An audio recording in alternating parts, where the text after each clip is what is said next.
Qu'est-ce qu'il dit, les petits?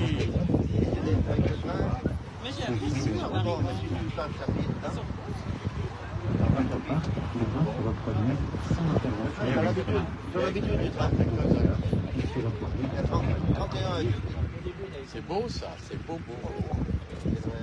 Le daim est un herbivore. Il ne mange pas de produits végétaux.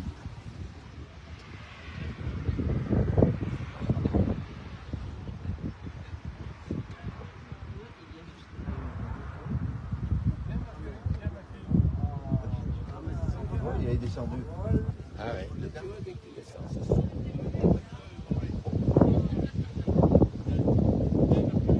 Avec Marguerite.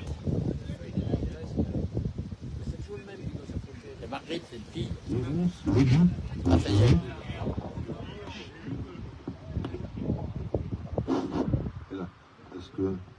Est-ce que vous entendez là? Oui. Certains disent maintenant. Ouais. Donc voilà. Alors c'est notre animateur voisin Pascal. Pascal, c'est notre voisin qui est bénévole et qui est toujours avec nous, qui nous aide à beaucoup de choses. Et il apprivoise 3 dennes particulièrement, qui le reconnaissent, mais pas les autres. Les autres sont encore très sauvages. Et même moi, si je descends, ça fuit. Vous voyez quand même, même si vous ne connaissez pas, la plupart sont des femelles. Il y a 2 mâles qui arrivent, ceux qui ont des cornes sur la tête, je vous précise, sont des mâles. Hein.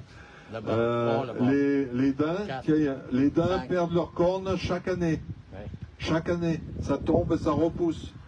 Donc vous voyez aussi qu'il y a des daims qui sont noirs et d'autres qui sont couleur Bambi. Et là, c'est la couleur nature, on n'est pas à la télé ici, on a constitué la faune sauvage. Et on sait qu'il y a un petit qui est né, je crois l'avoir vu moi le 1er juin. Il a été revu une fois, mais on n'en voit pas. Alors les petits sont faits dans les taillis parce qu'il y a le cage des prédateurs, parce qu'il y a du renard ici. J'espère qu'il est encore vivant, que le renard n'a pas bouffé, quoi. Alors là, on en voit quelques-unes qui ont un gros ventre. Normalement, dans les jours qui viennent, on devra avoir d'autres naissances, si tout va bien. Voilà.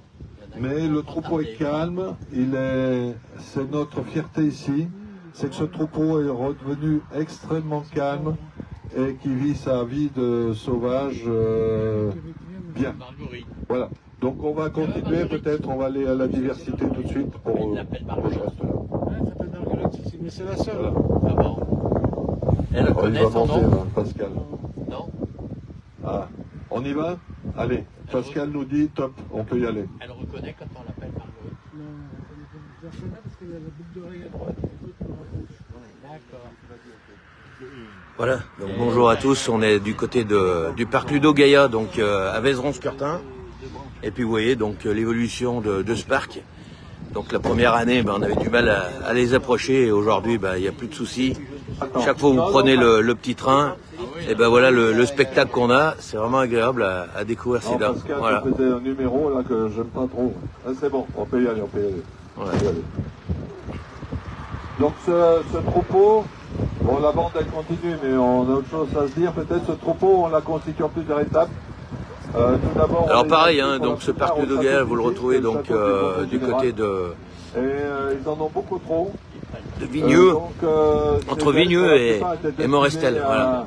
Et puis donc on découvre ces daims et puis donc la balade à travers les marais et puis donc la grande expo Ludo Gaïa qui est à découvrir et à venir voir et puis tous les jeux pour enfants, il y a vraiment un bon moment à passer au parc Ludo Gaïa. On ne voulait plus voir des dennes en cage.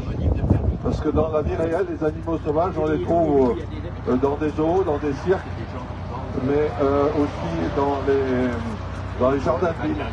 Donc on fait un peu de la récupération. À droite, à gauche, maintenant, il y a... Voilà. Qui l'a reterrassé, parce que des vaches, c'est- Donc tout ce que vous voyez là, normalement, était destiné à l'abattoir.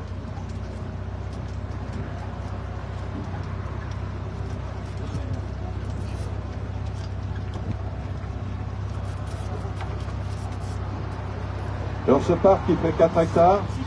Je sais pas si le son est bon au niveau de ce que vous entendez. Ou plutôt, on s'est parfaitement adapté à la topographie et à la biodiversité initiale. Donc on est une prairie ici très riche. Nos scientifiques ont identifié 50 espèces végétales. On a dû tailler pour que les mères puissent faire leurs petits. Et donc, à une alimentation extrêmement bien diversifiée avec beaucoup d'espace.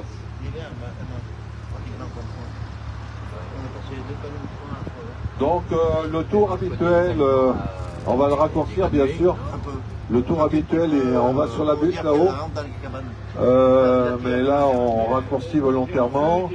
Et on a tout plein d'animations aussi sur la butte, sur d'autres animaux sauvages, sur les fourmilières, sur les blaireaux, sur les chauves-souris. Enfin, c'est voilà, donc pour les écoles, pour les centres aérés, n'hésitez pas à contacter Ludo Gaillard, c'est vraiment intéressant pour tous les enfants. Et puis donc la balade des parents, la balade des grands-pères, grand-mères voilà, avec les petits-enfants, c'est vraiment le lieu à venir voir et à venir découvrir. Ludo Gaillard, du côté de Vézerons. Voilà. Qu'on a installé cette année, qui est une station sur la biodiversité. Voilà, donc Geneviève va nous conduire à la biodiversité. Ouais, bon, ça fait... Ouais, mais c'est pareil. Voilà, donc on va faire une halte pédagogique là, mais il y en a d'autres, mais qu'on ne fera pas évidemment. On gère le timing. On s'est engagé à respecter le timing.